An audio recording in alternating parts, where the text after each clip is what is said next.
Starting with geochem data. So,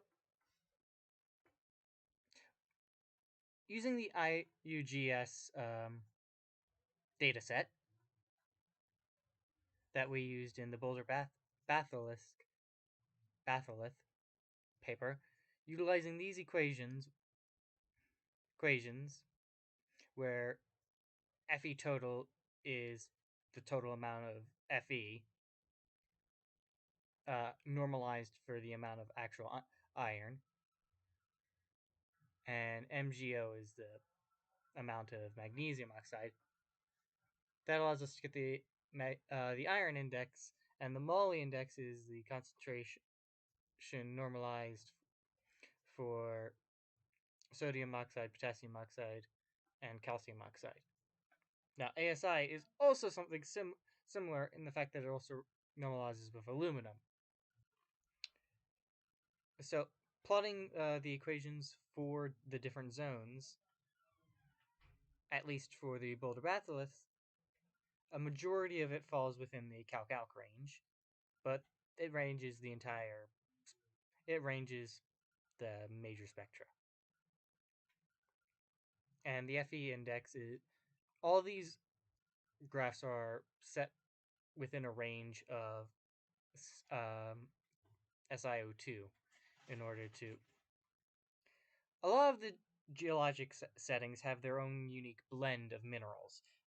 Continental crust is much more highly felsic, while oceanic plates are more basaltic in nature. Different interaction, such as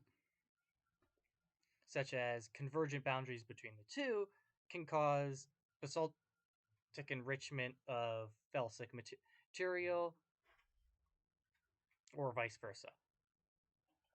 Layered mafic intrusions also occur due to the fact of the changing chemistry within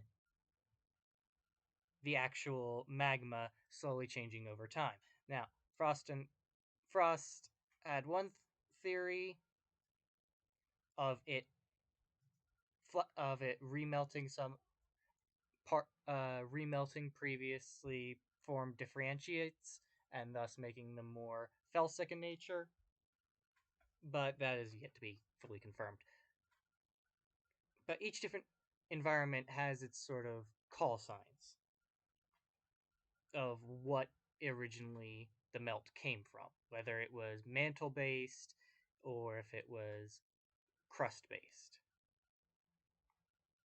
With the Boulder batholith, the overall unit was mostly theolithic and consistent with that of a continental arc, meaning that it was not necessarily formed directly from the rifting that would have taken place in that area during that time, but it's not necessarily 100% not involved with it. It could have been a secondary action caused by the rifting. Different minerals have different optical qualities under both normal light conditions and cross-polarized light.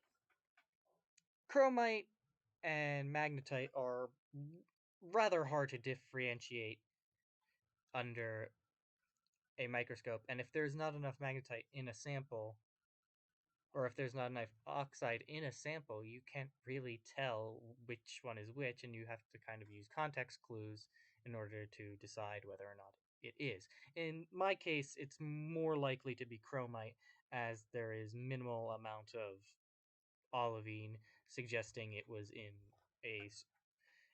the lower zone.